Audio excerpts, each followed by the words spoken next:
Hello and welcome to Chapter 10. Chapter 10 is about divorce, remarriage, and blended families. And this is kind of a sad one because most people think about divorce in a negative context, in the sense that they were hoping that something would work out and something would succeed and last till death do us part. And it oftentimes does not. And so, if you've been a part of this, then you know that this can oftentimes be very difficult. Doesn't mean it's not better in the end for the people involved, but just, in the midst of it, it can be oftentimes very painful for people. So let's go ahead and get started. So here's what we are going to be looking at through this chapter. So we're going to look at whether people divorce or don't divorce for the children. We're going to look at the role of the church and the role of the state in terms of what is actually a marriage. Like, is it a legal thing? Is it a spiritual thing? Religious thing? We'll look at divorce rates. We'll look at why people get divorced. We'll look at the consequences of the divorces, and then look at what happens when people remarry and create new families. And then we'll look at a fairly new trend, and that is people who are older and yet getting divorced. Oftentimes people are getting divorced when they're fairly young. In fact, that's your highest risk, is those first, 4 years, 7 years. And then usually people say, like, oh, well, after that, if you made that far, then you're probably going to make it the rest of your life, but not always. So why do we get married? Well, marriage is about personal needs. At least today it is. Again, in the past, we looked at marriage as being good for children, good for society, good for religion. But today we get married because we want to get married because we think it's going to benefit us. So some people will think that because we're doing it for those reasons, that it's inherently unstable. Like, of course it's going to not work out because we're doing it for our own good, not for someone else's good. So therefore, if I'm getting married because I think it's going to make me happy and I'm not happy while married, then I'm going to get out, right? So divorce is always a possible choice. I think that today there's a lot more feeling of like, well, what if this doesn't work out? I think in the past people didn't worry about that as much because divorce was a lot less common, 80 years ago. So, all right. Let's talk about for the children's sake, either get divorced or marry, or sorry, divorce or stay together for the children's sake. So I think in the past, people would have stayed in the marriage for the sake of the children. Why? Because you're going to have a lot more money, because you're not doubling the housing expenses, for instance. Two people can live together, cooperating, cheaper than they can apart, right? And it creates a sense of stability. Mom and dad have been there from the beginning, they're still there now, so therefore the children grow up feeling like the world is predictable and consistent, and therefore I can, learn to get along in it. And then they get obviously time with both parents. When parents are together, then there's much more opportunity for the kids to interact with both of those parents. But some leave for the children, in the sense that they're saying, listen, I don't want my kid to grow up with all this arguing. I don't want him to grow up with two angry, unhappy parents. That's not the vision of the world that I want them to have. So they divorce. There is a long-term increase in divorce and remarriage in America. Realize that it's not a straight arrow up. It's not like it's just been zoop. It's actually like it peaked around the time when, I think in the 90s, 80s or 90s is when I think 90s is when divorce levels peaked. But anyway, divorce can widen social class inequality in family life. And so what are we talking about here?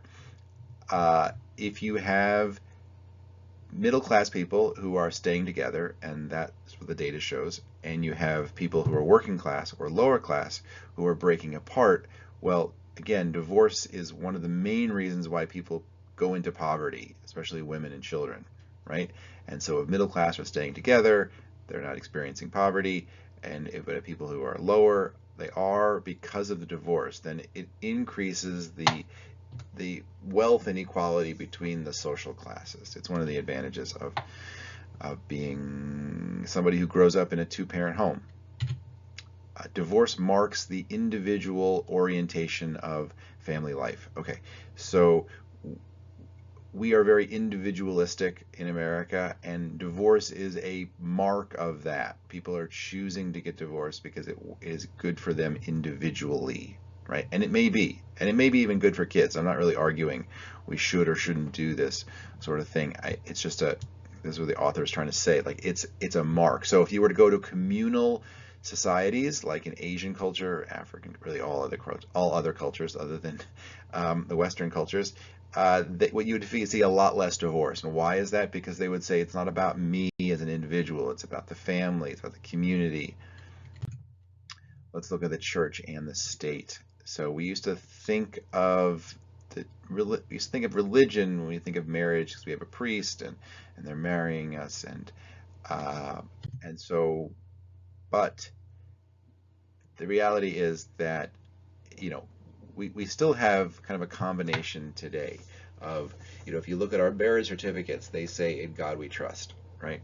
And there's, you know, even if you go to the courthouse and, you know, don't have anybody religious involved, there's still sort of a religious, you know, mixture within the state's authority. So state, we're using that very generally, not just like the state of Illinois or Kentucky. We're saying the state, like the government, right? So the family today is more under the control of the state authorities than religious authorities. Okay, that is, you know, we've actually never really been under a religious authority in the United States that I can think of. In the past, in Europe, this religious authority had a lot more power. And in fact, you know, if you go back far enough to the Roman Empire, the state and the religions were much more closely intertwined, and the fact that, you know, you could really only get divorced through the church, and the state kind of just backed up whatever the religious establishment said. I don't know if I'm making that clear. Religion has the ability to marry. This is interesting. You know, you go to a church to get married, or you can go to a church to get married. You cannot go to a church to get divorced. What's funny is that, no, it's not that funny actually, but you can go to you kind of start out at the courthouse, really. So you start with the state, right? You get this marriage certificate, and then you bring it to if you choose, the church, and then they kind of sign it and fill it out, and you bring it back to the state, the courthouse, and then they certify it, right? And so it's kind of, I guess you could say, the church is doing sort of the roles, you know, or the state recognizes the roles that the religion plays. But you cannot go back to the church to get a divorce. That's something that's exclusively handled by a judge or the state. The divorce is a legal dissolution of marriage according to the laws of the state. It's breaking apart, right? That's what a legal dissolution. So, okay. So a century ago, the advocates for women's equality argued for the liberalizing of divorce laws. This is interesting. Why would feminists, people who are advocating for women's rights, why would they argue that women should be able to divorce their husbands? Because it gave them the freedom to be able to leave those husbands if they chose, if they were treating them wrong. So it's empowering women, right? It feels like empowerment. You now have the freedom of choice to stay or to go, right? But divorce has created something called the feminization of poverty. What does that mean? So if you look at who is poor today in America, and you start underlining, I like doing that. If you look at who is poor in America, it's women and their children. That is the majority of people who are poor in America. It is not the man standing around a garbage can that's on fire next to a railroad tracks. That's an old version. I'm sure there are people like that, but the vast majority of people are not that. That is an inaccurate picture, right? Okay, so why do we have that? Well, one of the thoughts the reason why we have women and children who are in poverty at such high levels is because of divorce, because of the breaking apart of the family that's caused women and children to be separated from the father's earnings. And therefore, some people say that, listen, it's not working out. Like, we wanted easy divorce laws to liberate women, but now that we have them, men are also using those, and people aren't even getting married. And so what you have is you just have an incredible amount of poverty among women. Now, some people say, well, does that mean we should go backward and make it harder to get divorced? Well, no, most feminists will still embrace divorce, but there is a recognition that it may not have gone the way that they had hoped it would go. There is a widespread acceptance of divorce. I just don't, I mean, maybe I don't get out much. I think I do, but maybe I don't, because you just really don't see people who are divorced being stigmatized. I don't know, not that much. I mean, a little bit. But, apparently there are differences. People who are more conservative are going to be, not as accepting of divorce. People with more stricter religious views are going to be against divorce, and people who are divorced. I have yet to see some example of oh, I'm divorced, therefore you can't do this thing, again, maybe they do, or maybe the issue is people who are going through divorce, the people who are conservative or very religious are like, no, you can't do that. That's wrong. And I've read stories now that I'm thinking about it. People who were going to their churches and saying, "Hey, my husband's cheating on me," and the church and church members. I don't think the church, just church members, who are like, "Well, it happens. Just stay with him for the kids," and stuff like that. Maybe that's what it's talking about. Because conservatives argue that it weakens the family and it harms children. Right? That the breaking apart of the American family is related to people who are choosing divorce, and the children are not doing as well because of divorce. And there's some evidence to support those arguments.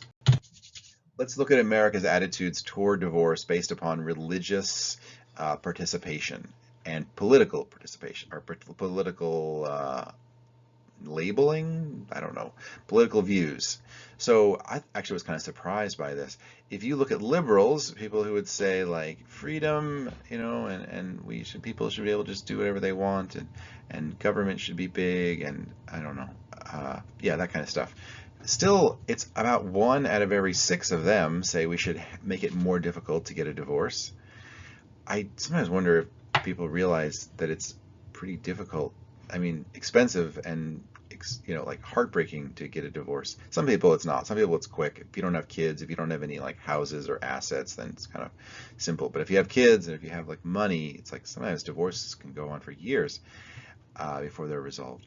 So anyway, but if you look at people who are conservative, boy, for them it's about 1 out of every 2 of them say it should be harder. Why should it be harder? Because if it was harder, people would think twice about getting divorced. They would be like, oh gosh, that looks difficult. Let me just let's try counseling. Let's try, I don't know, if I change jobs, if I stay home more often, if we, balance the budget, I don't know, stuff like that. If you look at how often people are in church, the more often that you are in church, if you're in church once a month, you're more likely to say that it should be more difficult. But even if you're never in church, or not in church, what do we say? Religious activities. If you participate in religious activities. By the way, it should be noted that that Christianity is actually not a very conservative religion in the United States as we practice it. If you were to look at people who are, say, Muslim, who are practicing in the United States, or people who are Jewish or other religions, Amish, some of them are much more conservative. And so, that may be, those people may say there's never or nearly never an appropriate time to get a divorce. All right, moving on. Let's look at divorce rates and trends since 1960. All right, so in 2021, there were 900,000 divorces in the United States. Okay, again, there's about 320 million people. So the crude divorce rate is 2.8 divorces for every 1,000 people. So if you think about a town of 1,000 people, right, there's 1,000 people here, then this year, if it's 2021, I guess, then you're going to have 2.8 divorces out of those 1,000 people. Now realize that a lot of these people aren't married because they are already divorced, or they are 4 years old, and so they're never married. So that's why it's called crude, because it's just looking at everybody. the refined divorce rate, right?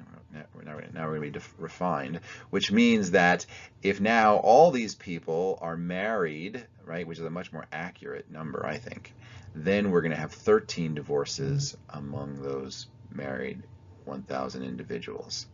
So it's about 1.3%. 1.3% of the marriages, if you think statistically, are going to get dissolved every year. The divorce marriage ratio, we have 1 divorce for every 2.3 marriages in a single year in the country, or 44% as many divorces as marriages. So we're getting married, much more often. So if you think about a courthouse, right, and imagine you have 2 lines. One is for marriage certificates and one is for divorces, right? You're going to have 2.3 people,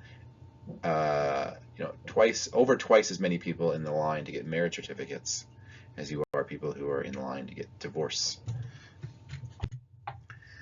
The odds of divorce over 50 years was about 40% for people married in the 1950s, but the odds of divorce after only 30 years was about 46% for people married in the 1970s. Okay, so it is hard to know what the odds of getting a divorce are, because we don't really track that in the same way that we track marriages. So the thought is, though, that it's somewhere between 40 and 50%. What are the odds that I'm going to get divorced? All right, between 40 and 50%, right? But there are things you can do to reduce your odds of getting divorced if you work on it, right? Estimates based on current divorce rates are that 43% of today's marriages will end in divorce. There you go, 43%. Which reflects a decline in the crude divorce rates since the 1980s. All right, but that means that's the crude divorce rate, and we know that we have less marriages since the 1980s. Therefore, I don't really like that number. We want the refined divorce rate because we are refined. All right, let's look at this. I think this is going to get bigger here if I push one more button. This is the crude divorce rate from 1860 to 2021. Oh my. Okay. Yep, look at it go. So in 1860, by the way, this was after the Civil War. We actually had an economic depression after the Civil War. We didn't get married as much, but we're talking about divorce. Let's focus here. Very few. Yeah, 1,000 people in 1865, and less than 1 of them got divorced, right? But it's like slowly ticking up, right? Like we hit 1 here about 1910. So now we have 1 out of 1,000 people getting divorced, right? The Great Depression happens and the divorce rate go down. Why does it go down? I imagine it goes down because people can't afford to get divorced, right? And then it climbs pretty dramatically at that point. And why does it climb right there?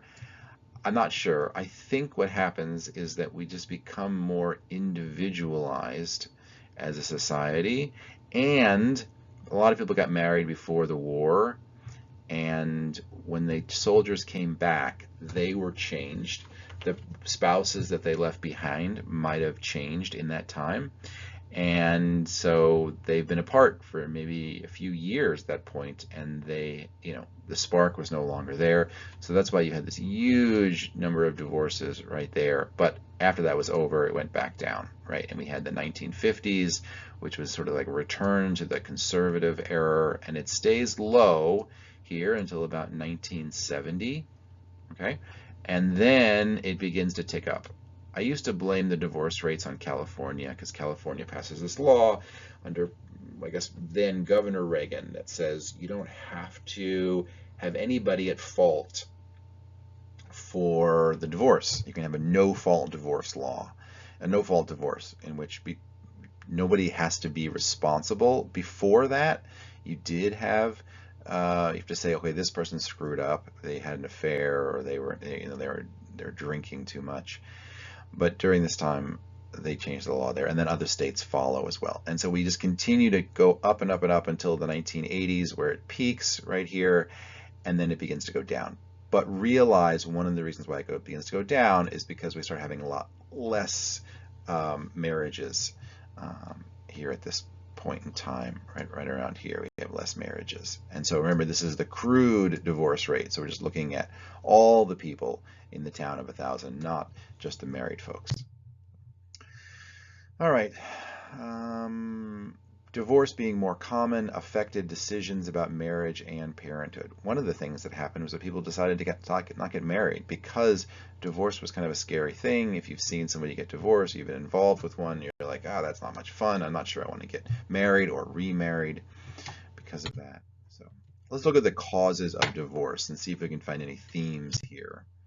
So divorce is a personal decision, but there are social forces that are important. So for instance, if you're familiar with divorce, you know people who are divorced, you're more likely to get divorced. Whereas if you were living in a country where there was almost no divorce, then you're less likely to get divorced because it's just not something that you're even thinking about or even maybe considering. Divorce is relatively common among certain groups, the less educated, the African Americans and American Indians, people who are early in their marriages, and people who are previously married. Cohabitation. Cohabitating couples break up more than married couples. That's interesting to think about too. Because people will say like, well, what's the difference between a cohabitation and marriage other than a piece of paper? Well, one of the things is that cohabitation doesn't stick together as often as people who are married. About 70% of marriages begin with cohabitation. Is this an issue? Well, in some ways it helps increase people's awareness, like, hey, this is what it's like to live with this person. Right? And it may strengthen that marriage, but it might undermine the commitment and make divorce more likely. In fact, there's some research that shows that it does make divorce more likely. Why does it do that? I think it does that because the marriage, if you're already living with somebody and you're sharing bills and maybe you're having children with them, and then you get married, it's like, what did the marriage create for you?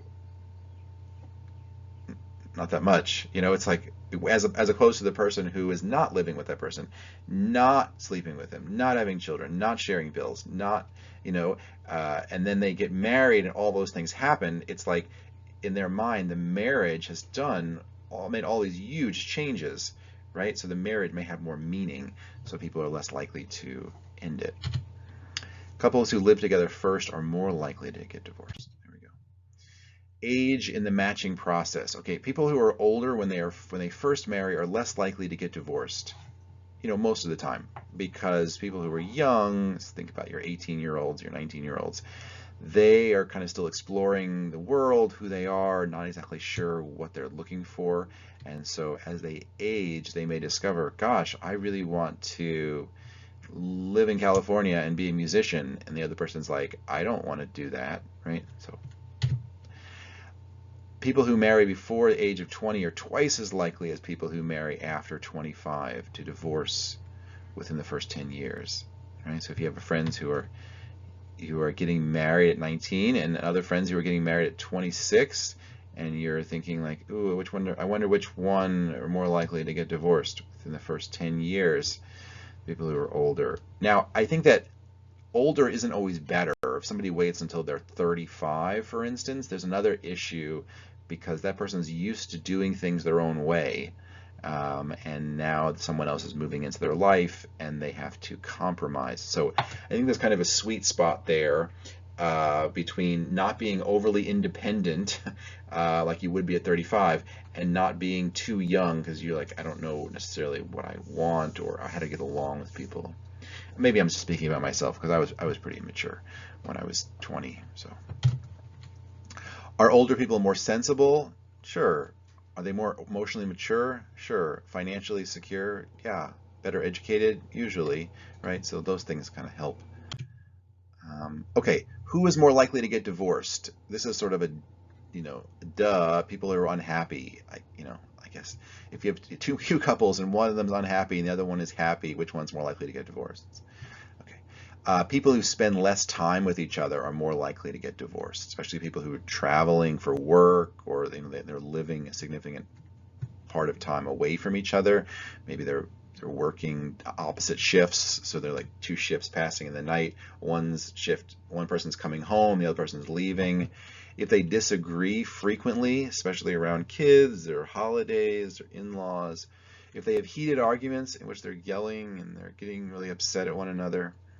And then couples with children are less likely to get divorced. Why are couples with children are less likely to get divorced? I think because children are expensive and they can create a lot more opportunities for hardship. Right? Infertility, people with infertility problems, people whose children have health disabilities.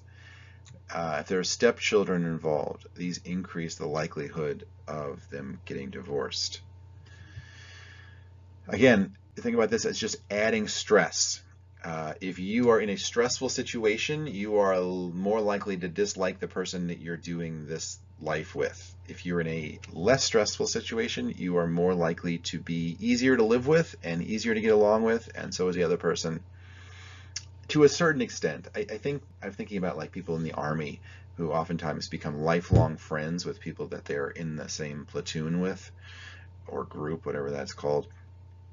Those people, for some reason, they get really good at having really good friendships. I think that's because they externalize the problem and they both have the same goal. Whereas I think people who have infertility problems, or they're like the children's health, or there's like stepchildren involved, or when they're disagreeing, I think oftentimes they're like, you're the problem. Whereas I think people in the Army, the military, they're like, no, they're the problem. Like it's the enemy's problem. It's the sergeant problem. It's the government. And that kind of like binds them together, right? Because I don't know. That's my thought on that. All right, sorry. Employment and independence. So what about women's working? And so this is a complex, right? Like if she has a job, the wife has a job, and it makes $100,000 a year, is she more likely to leave? Well, no, in the sense that women's employment rates are not responsible for an increased divorce rate. Sort of, right? Because here's the reality. One, it makes her much more independent because she is more likely to leave if the marriage is unhappy. And so it just empowers women, right? It doesn't give them a reason to leave, it just empowers them. If they have a reason to leave, then they can use that power to leave. But there's no reason to think that if the marriage is going well, then that she's going to leave, right? Despite what the chauvinists on the internet say, women are not looking to leave marriages that are going well or even reasonably well. It's just that if they have the money, then they can leave. Because why? Because it adds stability, right? And it reduces stress. Okay. Consequences of divorce. What happens when people get divorced? So divorce is not the expected outcome of marriage. That's a big deal because a lot of times people go into marriage thinking, I'm going to be with this person for the rest of my life. They emotionally investing in that relationship, and then it ends, and it sometimes can feel like a death of a dream, death of a relationship. However, divorce may be a better option than staying in an unhappy marriage for some. Okay, there may be potential positive aspects to divorce as well as negatives, right? Of course. So let's look at this. Divorced people are generally less happy than married people. Is that because the divorce caused them to be unhappy, or did it came along with being divorced? Meaning maybe the person would have been unhappy if they had stayed in the marriage. In fact, probably most people would say yes. They're like, if you think I'm unhappy now, you should have seen me when I was in the marriage, right? The stigma of people saying, oh, you're divorced, that can make people less happy. Again, I guess I just don't get out enough. I just don't see the stigma as much as it was 30 years ago. But maybe it's still there for people. Maybe they are given a hard time. Life satisfaction in the years surrounding divorce. Okay, so this is some research that they've done, and they looked at people who were getting ready to divorce, and they compared it to people who stayed married. Okay, so we looked at 5 years before the divorce. So here's the divorce right here. Okay, so 5 years before that, and they look at life satisfaction, and they're scoring in the low 50s here, right? And you look at people who got divorced. As the divorce gets closer and closer, they are getting less and less happy. Now, they're probably not getting less and less happy because the divorce is impending. The relationship is not going well. That's why they're getting a divorce, right? And so as they get more and more ready to saying, okay, this relationship is over, and then they decide, okay, we're going to get divorced, and then they get divorced, they have to figure out, like, who am I? How am I going to make it on my own now that I'm living on my own? So their happiness continues to go down about a year after the divorce. Okay, but then it begins to rebound and goes back up. If you compare them to the couple that stayed married, what happened to them? Their happiness also begins to slip as well. So maybe life satisfaction just goes down as we get older. That's a pretty depressing thing to say. But it seems as though, everyone's starting in the low 50s, and then by the end, people are starting out, ending here in the upper 40s. After a divorce, men's per person income tends to increase. Why? Because he's able to work more. But women's and children's per person income tends to decrease. This is why fathers pay child support, at least they're supposed to. Okay. The divorce revolution, which occurred during the 1960s, 70s, and 80s, caused many single moms and kids to become poor. Women are twice as likely to be in poverty a year after divorce. And so divorce tends to make women poorer, men not as much, even though I do think that they're going to have to increase their spending, because if their wife was working, then she would have been helping with the bills, and now he's not with her, so he may end up being slightly poorer anyway.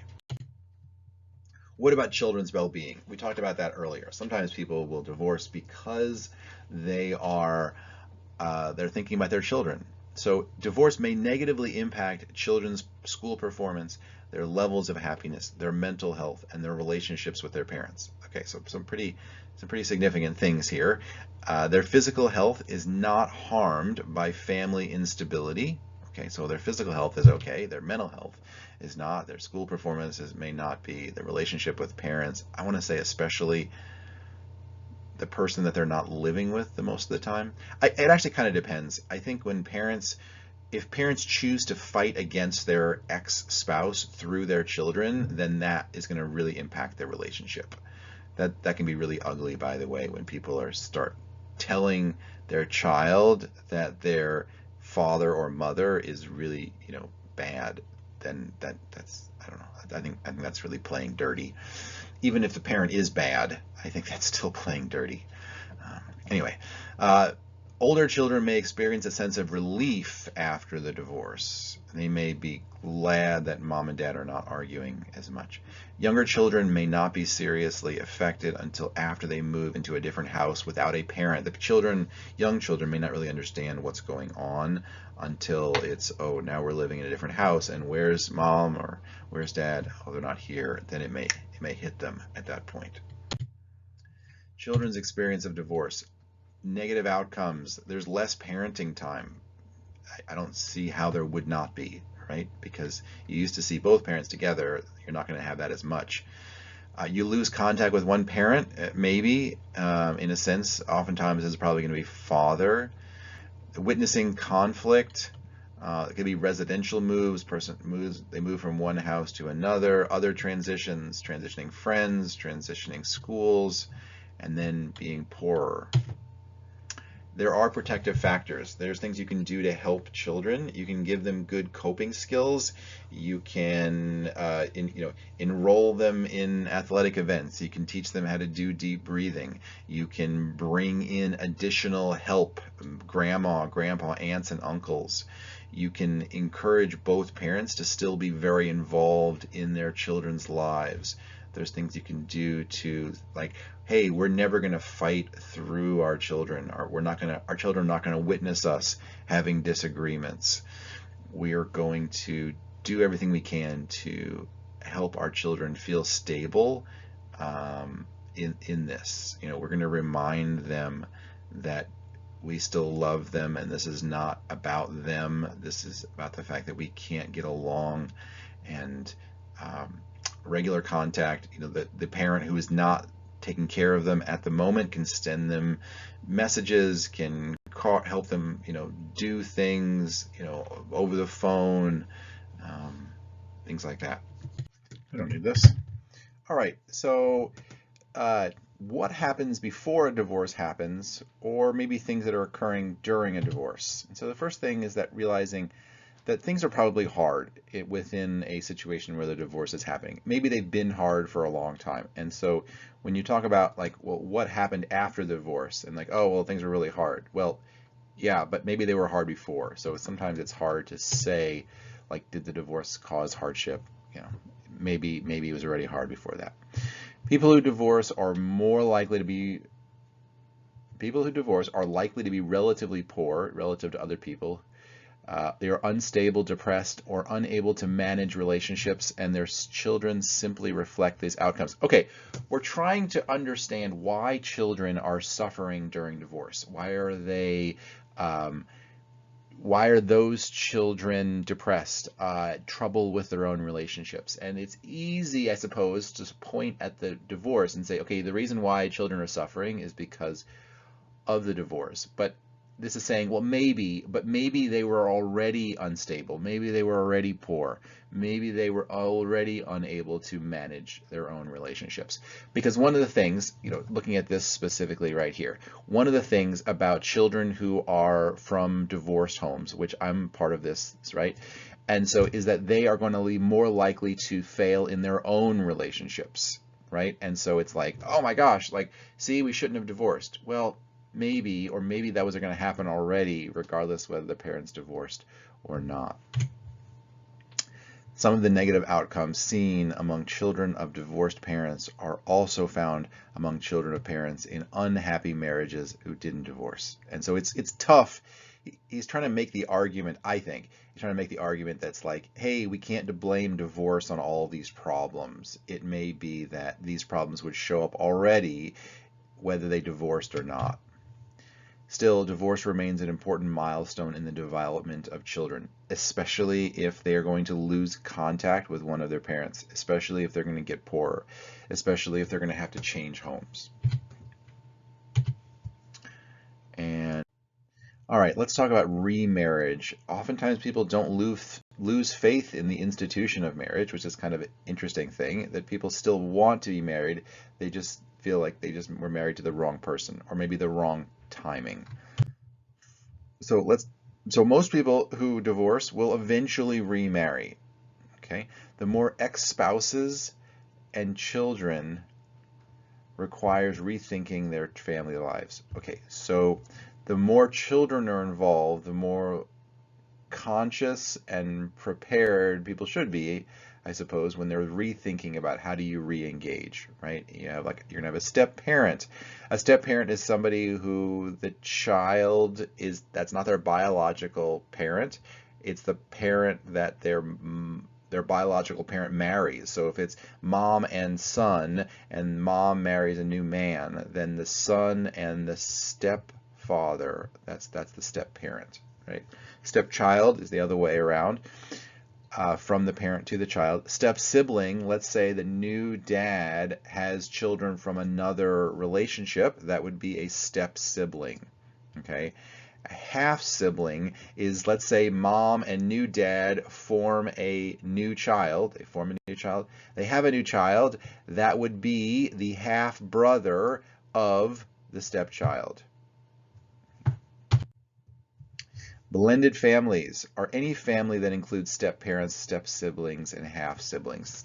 Blended family is a much nicer way of talking about the family rather than saying a step, right? To quote the Brady Bunch, we don't have any steps in this house except the ones that lead upstairs. Boundary ambiguity. Okay, family members do not necessarily know or do not agree on who is in the family and what role each person plays. In terms of let's say it's a 15-year-old son that's moving with mom and into new dad's house, right? The son is like, that's not my dad, right? It's like, okay, well, then it's like, but my dad may say, but no, like I am, because I'm the one paying for you to go to college and you're sleeping under my roof and things like that. And maybe the son is angry and he says, and any children produced with that dad is not my brother, right? So it's like boundary ambiguity, right? It's like, well, sort of, maybe, what's the relationship between the new child and the father of his stepbrother? Are they any relation? Should that person, like, do you send a Christmas card? Do that sort of thing. It's like, I don't know who should have authority over which person, right? So that's this, like, kind of trying to figure it all out in the midst of it. What happens if the 15-year-old ends up really liking his stepfather and they like get along really well, and then at 20 years old, 5 years later, mom and stepdad break up, right? Does the child still have a relationship with his stepdad, right? At 20, mom may say, he's a terrible person, he cheated on me, he was lying the whole time we were married, right? And the son is like, yeah, but I've now formed a relationship with that man that you chose to marry, so to me he is still my stepdad. But that sort of thing. Who remarries? In the United States, we have both a high divorce rate and a high remarriage rate. We are not giving up on it just because it fails the first or second time. The baby boomer generation has led the growth of remarriage and divorce. The baby boomers were in the situation of a lot of change. They saw a lot of divorces and then also remarriages when it was acceptable to do that. Remarriage is less common after widowhood than after divorce. That's interesting. I suppose divorce, people feel like, I don't owe anything to my previous partner. I'm assuming people still feel like they're married in some sense to the person who has passed on. That's why they don't want to get remarried. That's probably why it's harder. Remarriage is more common for men than it is for women, especially women with children. I think the theory is that men do well in marriage and marriage is good for them and they get a lot out of it, so therefore they want to go back to it after their marriage dissolves. They want to go back and do it again. Whereas women, it's a little bit less of a positive experience, and if a woman has children, she is less attractive to potential mates, and so I think those two things kind of work together. One, she's less interested and then seen as less attractive by other men. All right, social change and blended families. Remarried adults are more independent than in first marriages. Okay, they're going to be older and they're going to have more economic resources. That makes sense. Children who grow up in blended families are more individualistic. Okay, that makes sense, because the thing that maybe like the group that they would have otherwise been a part of had the people stayed together has now dissolved, and so the answer is, I got to depend on myself. I got to be more individualistic because these people around me may not be here in 5 years.